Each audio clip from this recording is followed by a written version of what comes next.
Oh my god. তো guys মই প্ৰথমবাৰৰ কাৰণে হেংগিং ব্ৰিজত উঠিছোঁ বহুত লৰিছে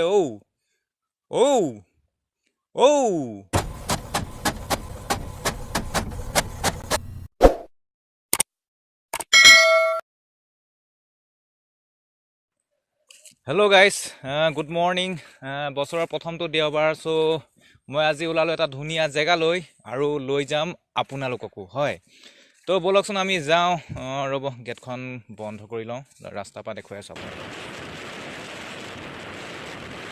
তো গাইজ মই গৈ আছোঁ এটা ধুনীয়া জেগালৈ মই পাৰ্থ বৰা আৰু আপোনালোকে চাই আছে আছামিজ ইনফো ভিডিঅ'টো স্কিপ নকৰিব যদি স্কিপ কৰে আপোনালোকে বহুত এটা ধুনীয়া প্লেচ মিছ কৰিব তো যাওঁ বলক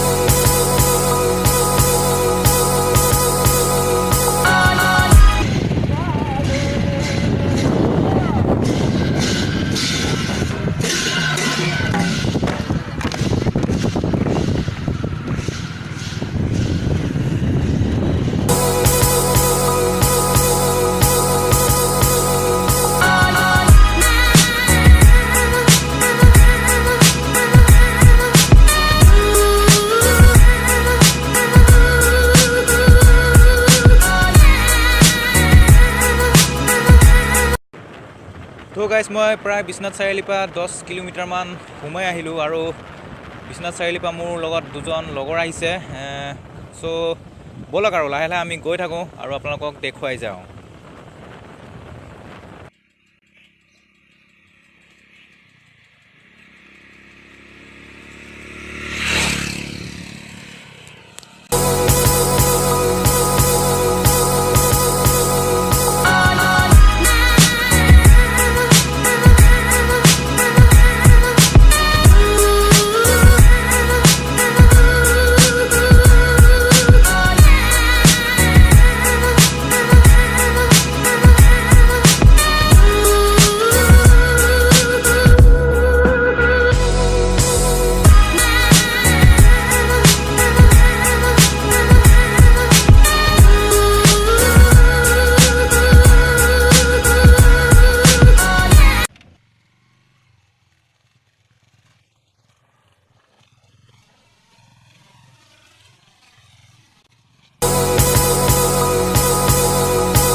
তো গাইজ আমি য'ত আহিম বুলি কৈছিলোঁ সেই ঠাইডোখৰ আমি আহি পালোহি হয় অসম সীমান্তৱৰ্তী অঞ্চল নমৰা হয় নমৰা এখন ধুনীয়া অঞ্চল এটা ধুনীয়া প্ৰাকৃতিক সৌন্দৰ্যৰে ভৰা নেচাৰেল এটা পৰিৱেশ তো আপোনালোকক মই দেখুৱাম বুলি ভাবিলোঁ যোনসকল আহিছে তেখেতসকলেতো জানেই তো ব'লক মই আপোনালোকক দেখুৱাই যাওঁ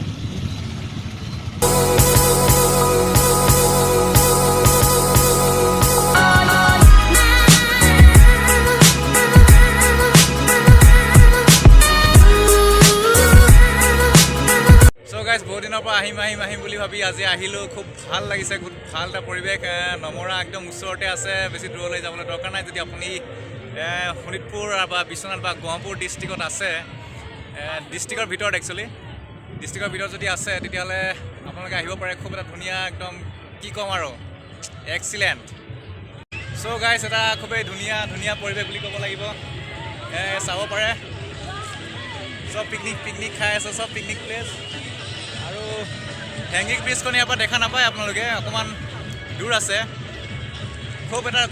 খুব এটা ধুনীয়া জেগা আপোনালোকে আহিব পাৰে নমৰা এই জেগাখনৰ নাম কি ক'ম খুব ধুনীয়া এটা পৰিৱেশ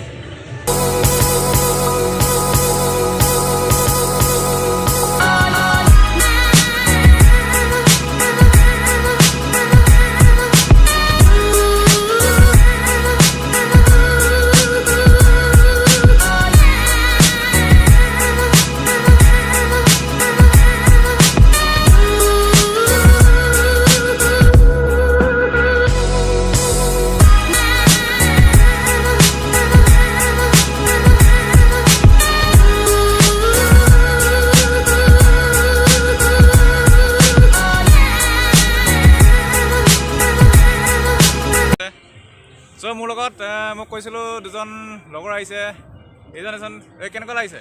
ভাল লাগিছে, অহা নাছিলোঁ কেতিয়াও, আজি আহিলোঁ।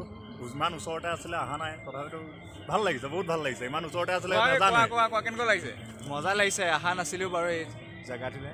বঢ়িয়া বঢ়িয়া জেগা, বঢ়িয়া বঢ়িয়া। আৰু আগলৈ দেখুৱাই যাওঁ, মানুহ দেখা পাইছোঁ। হয় হয়, ভাল লাগিছে। অকণমান ৰ'দৰ কাৰণে অকণমান ক'লা ক'লা হৈছে ভিডিঅ'টো, নাই বাৰু একো নহওক। অলপ দূৰ খোজকাঢ়ি আমি হেংগিং ব্ৰিজ আহি পালোহি। আপোনালোকে চাওক আৰু এনজয় কৰক। চ' ব'লক আমি হেংগিং ব্ৰিজত উঠোঁ। এইখন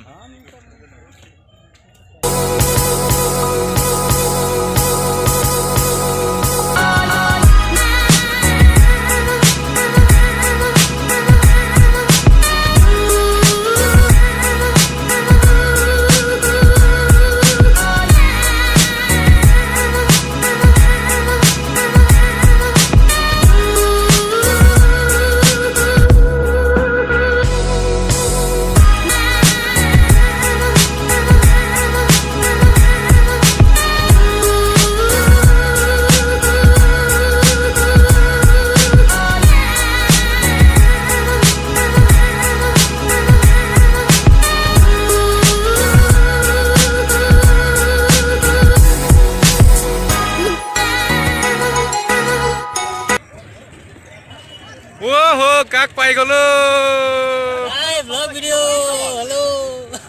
চ' গাইছ, ইয়াতে মোৰ লগৰ দুজন পালোঁ। অ'কে অ'কে, এনজয় কৰা। ত' গাইছ, আমি ব্ৰিজৰ পৰা নামিলোঁ। নামি পেলাই আমি যাওঁ এতিয়া বাঁহৰ শাকো চাম এতিয়া, ব'লক। ত' আৰু দাদা এজন লগ পালোঁ, ঘুচি দাদা বুলি মানুহ নে কি আছিলে? টুটু দা। অঁ, হেপী নিউ ইয়েৰ দাদা। কি খবৰ? বঢ়িয়া, আজি ভাল লাগিছে। মানে বছৰৰ প্ৰথম দেওবাৰ, অসম অৰুণাচলৰ সীমান্তৰ এইটো অঞ্চল, ভাল লাগিছে। আজি মানুহ হৈছে ইমান, ভাল লাগিছে। বাৰু ঠিক আছে, আকৌ এবাৰ happy happy new new year. Year. Thank you, ঠিক আছে।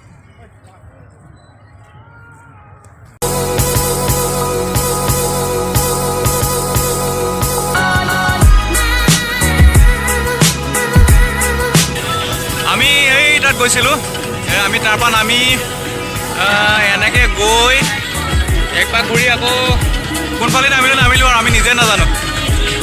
চ' গাইছ, এতিয়া আমি বাঁহৰ শাকত গৈ আছোঁ। আপোনালোকে মোৰ ভইচটো ভালকৈ শুনা নাই চাগে, হ'লেও বহুত উৎপাত হৈ আছে। ব'লক এতিয়া আমি আপোনালোকক বাঁহৰ শাকলৈ লৈ যাওঁ। আশা কৰোঁ আপোনালোকে ভাল পাইছে ভিডিঅ'টো চাই। প্লিজ স্কিপ নকৰিব, আৰু বহুত কিবা কিবি দেখাবলগীয়া আছে। চ' ব'লকচোন।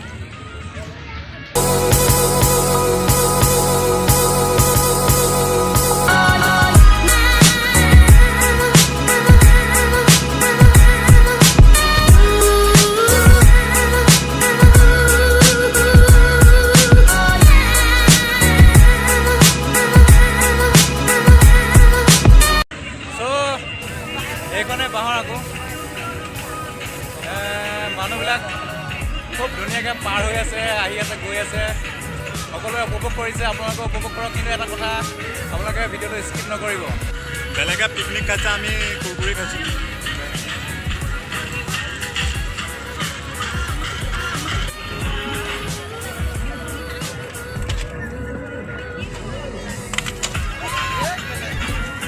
এয়া চাওক, দেখিব পাইছে বাঁহৰ শাকো ভাঙি গ'ল।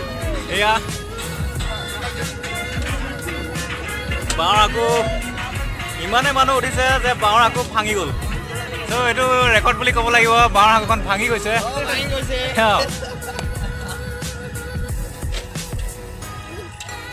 এয়া একে সম্পূৰ্ণৰূপে ভাঙি গ'ল।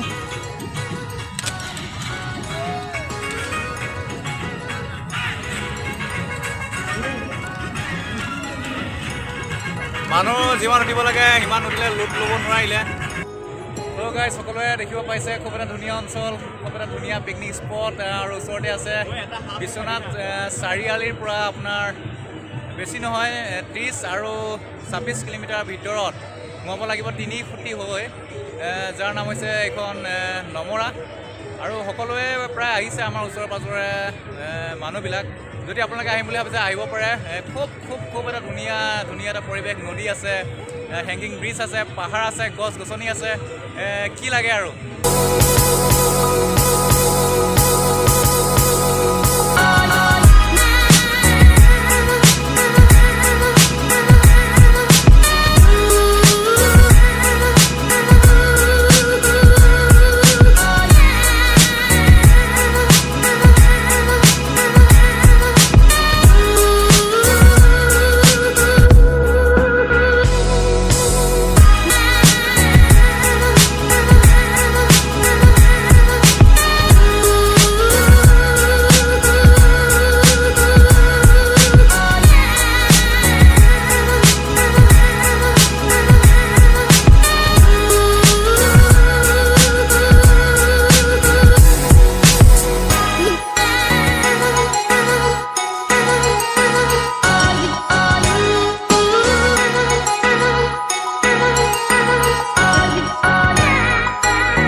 শুভেচ্ছা জনালোঁ সকলো ভালে থাকক কুশলে থাকক তাকে কামনা কৰিলোঁ ধন্যবাদ চাওক অৱস্থা কি হ'ল চাওক